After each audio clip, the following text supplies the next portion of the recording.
দুর্বল ৫টি ব্যাংক এক করে সম্মিলিত ইসলামী ব্যাংক করা হলে বিপদে পড়েন গ্রাহকরা।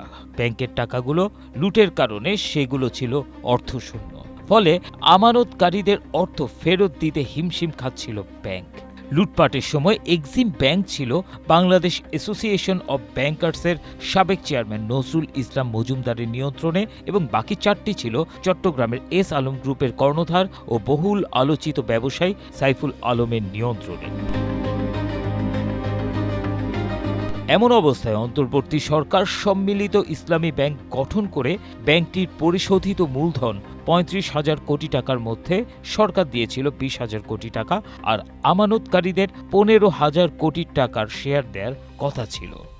স্ট্রবেরি সুপার ডটেড ও ক্লাসিক ভ্যারিয়েন্টে সেনসেশন জাগুক শিহরণ। সম্প্রতি পর্ষদ চেয়ারম্যান পদত্যাগ করেন, পাশাপাশি ব্যবস্থাপনা পরিচালক নিয়োগ দেওয়া হলেও তিনি যোগদান করেননি। নতুন সরকারের ২ মাসে ব্যাংকের এমডি ও চেয়ারম্যান নিয়োগের কোনো উদ্যোগ দেখা যায়নি। আমার দেশের এক প্রতিবেদনে এই সমস্ত তথ্য উঠে আসে। ব্যাংকগুলোর কার্যক্রম থমকে যাওয়ার কারণে নতুন করে আমানতকারীদের টাকা তোলার চাপ তৈরি হয়েছে। এসব ব্যাংকের আমানতকারীরা বেশ আগে থেকে টাকা তুলতে পারছেন না। অনেক আমানতকারী শুরুতে দেয়া হেয়ার কাট মেনে কেবল মূল টাকা ফেরত চাচ্ছেন। কিন্তু গত ১০ এপ্রিল জাতীয় সংসদের ব্যাংক রেজুলেশন আইনে সংশোধনীর মাধ্যমে আগের মালিকদের কাছে ফিরে আসার সুযোগ সৃষ্টি করায় নতুন করে আবার চরম অস্থিরতা তৈরি হয়েছে।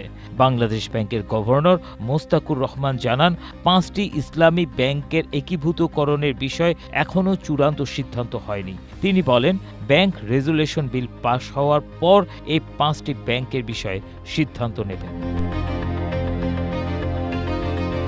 ABM Asaduzzaman, Asia post.